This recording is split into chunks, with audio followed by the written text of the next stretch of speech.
And welcome to WRPB and WRPB Studios.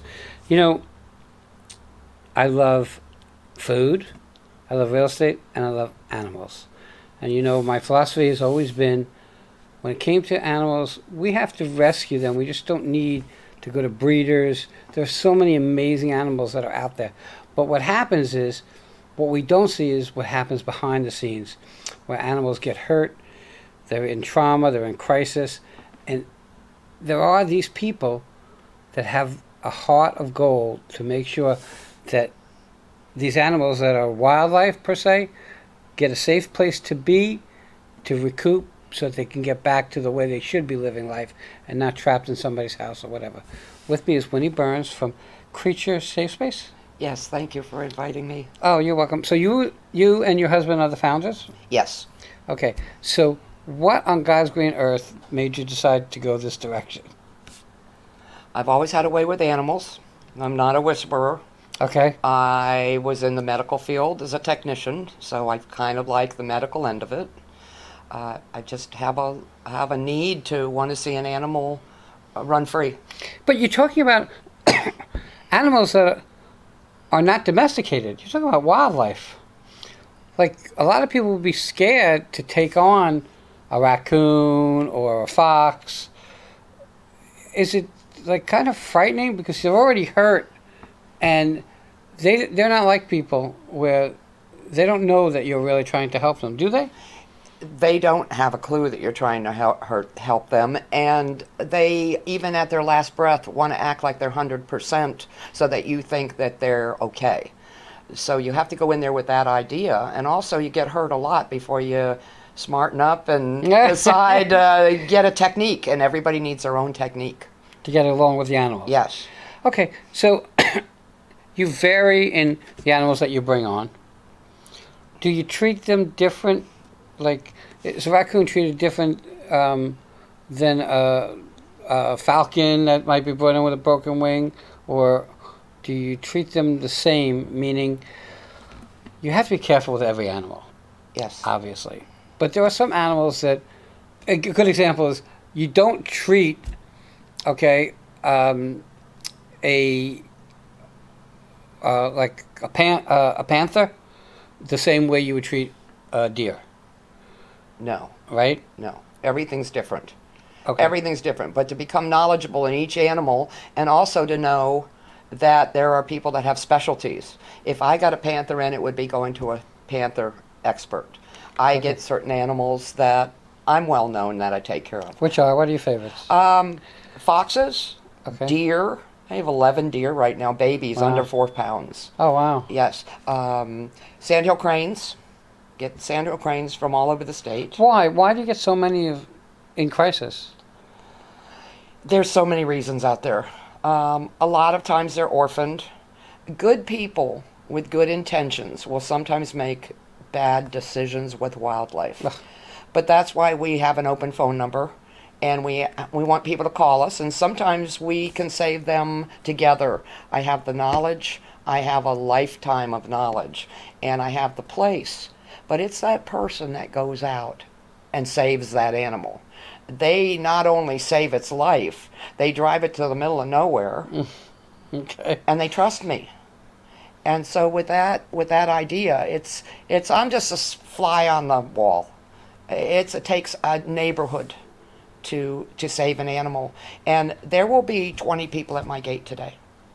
Bringing animals? Bringing animals in crisis. Okay, yes. And now, correct me if I'm wrong, but you said that you probably have 80 today. I have 80 animals in crisis that we're working with. Okay, so we know that you do foxes, deer.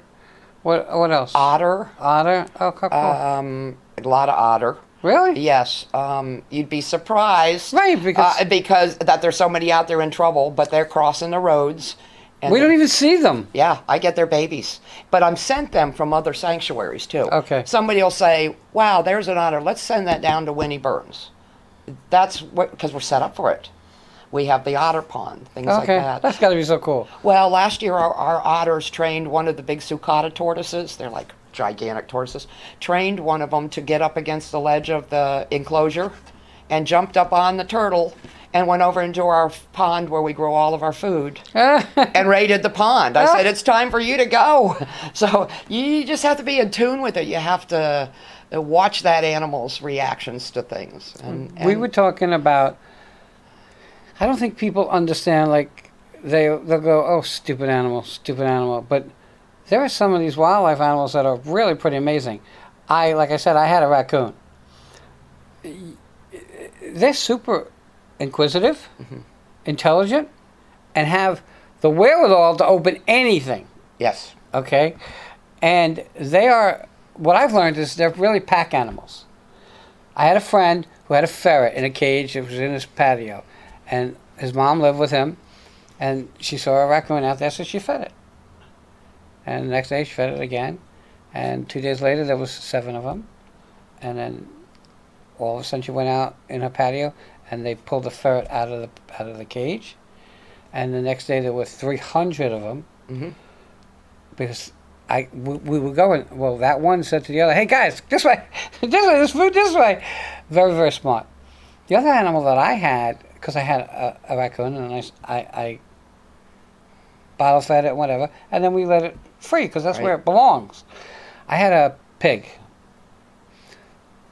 They are extremely intelligent. I mean, extremely intelligent. Do you get animals because people buy them and think they can take care of them and then they really can't? I do, but if I don't have room for them, I'm in this long enough that I can say no. With the wildlife, it's a whole different world once you're inside our gates. You and I are predators. And a wild animal cannot forget that. It's not like we're drop kicking them the length of a football. Right. We're moving among them. We're moving away from them. We are a predator to even the little bird in the nest. We are a predator to that raccoon. So for that reason, everything is pretty mechanical when you're in the area.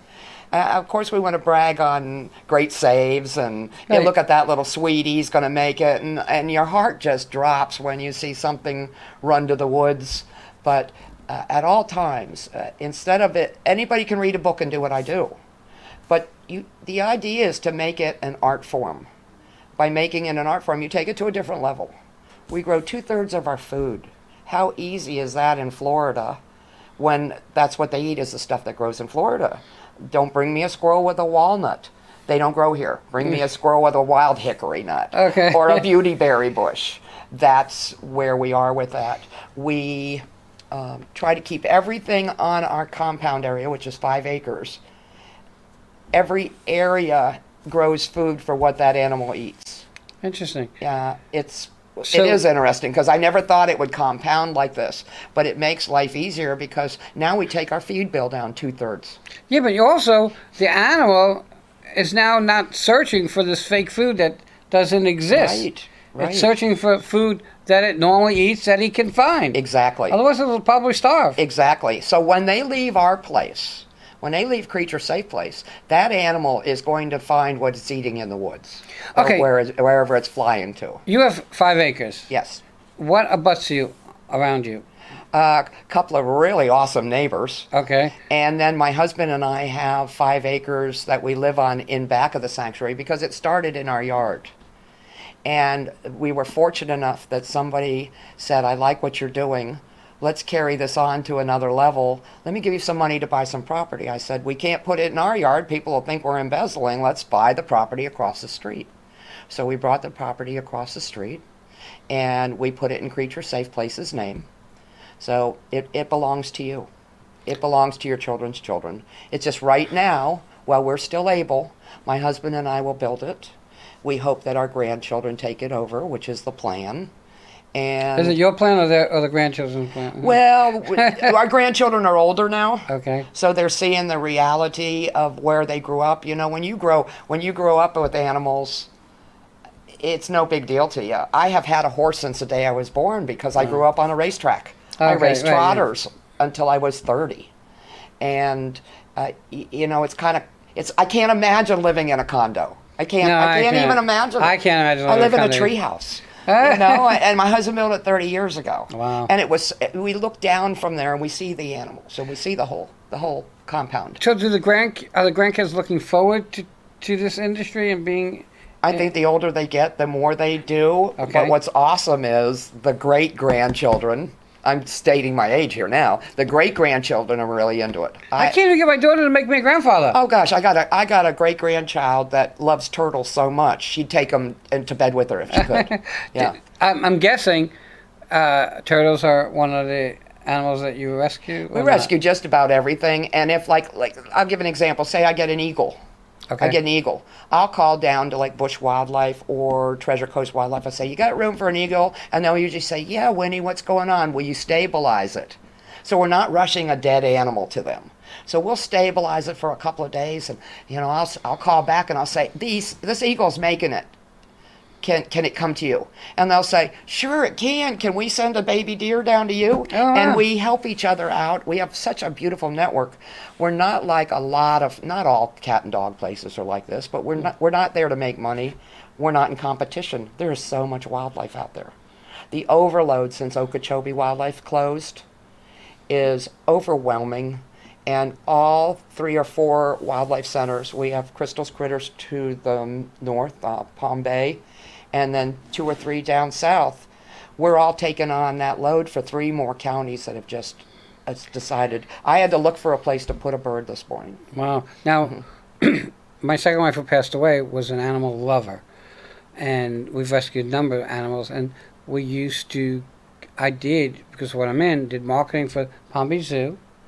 And I've been to Bush Wildlife and did some stuff for them. Right. When my wife passed, one of her things was she was going to be cremated, and I wanted to put her ashes at Palm Beach Zoo, but they wouldn't let me. But Bush Wildlife had no problem with it. So we spread her ashes by Bush Wildlife, Good. that's where she would have wanted to be. Mm-hmm. And they do an amazing job, Bush Wildlife. They do, and we've worked with them for years and years, and they gave me my first incubator. Really? We all work very close together. They brought animals into one of my studios. Yes, Yeah. they work with USDA a little closer than I do. I'm more of I like to grow skin and stop bleeding and kind of like maggots, just. I would say that you were more of the flying under the radar kind of person. Yes, but I'm too old to go to jail, so I'm very legal. Very legal. We find this with animals that kind of pulls the whole scenario together. When I was a technician in the ER, I was taught how to do EKGs. Now you can do an EKG on a person, and then you can do an EKG on a mouse, and then you can do an EKG on a deer. It's all the same, Wayne. We really are all connected. And you have a hospital on site, right? It's like a MASH unit. My veterinarian comes out whenever we need her, Dr. Lori Alexio. She's awesome. She helps me care for those animals whenever we need her. We have protocols.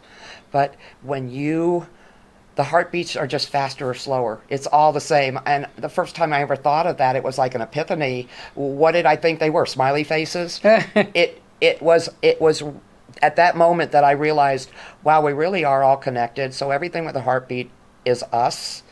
But I hate the mosquitoes. I hate their heartbeat. But if they don't bite me, okay. We're getting to the top of our time. Okay. For lack of a better word, are we looking for people to know where you are, to find you if they needed to bring animals? The best thing to do is for somebody to call. A lot of times if I'm in a cage or if I'm in a care area, I will not be able to get to the phone, but I'll get right back to them and I ask them to text me. What's the number? It's 772-579 0618. And I hate to say it this way, but it's our responsibility to make sure that these animals survive and thrive, but not in our house, not in our garage, not in a cage. You have a dog, a cat, domesticated animals treated differently. But a deer is not something that you keep in your house. Okay, a raccoon is not something you keep in your house. And I had a great time with my raccoon for 6 months. But it just wasn't where he belonged. And he let you know that. And he came back. Yeah. Almost every day. Right. Say hello, and then went out and did his business, whatever he had to do. He was part of the family. And my daughter left the house and comes back, okay, and talks to me and then go do her thing. No different. They need to have their space. At 3 years old, Wayne, this is what happens. That raccoon loves you or your wife, whoever it decides is its mate in life. Right. At about 3 years old, say that raccoon's in love with you, it sits on your shoulder. You know, everybody thinks, oh, he's so great, he's a whisperer. And I'm not zeroing in on you. Right. I'm saying the average person out there, oh, he's really loves the animal. All of a sudden, at about 3 years old, and this is all wildlife, there is no Lassie story. That raccoon does love you, and it's going to be devoted to you. But then your wife walks in the room, and she loses her lips because you are that raccoon's mate. And this is why we love at a distance, and we remain the predator. That raccoon would never hurt you. But somebody come up in between you and that raccoon, this is wildlife self-defense. Well, 6 months, he was grown. 6 months, that he was fine. ready to go. And he came back probably for about a year, you know, every day in the beginning and then here and there. And then we moved.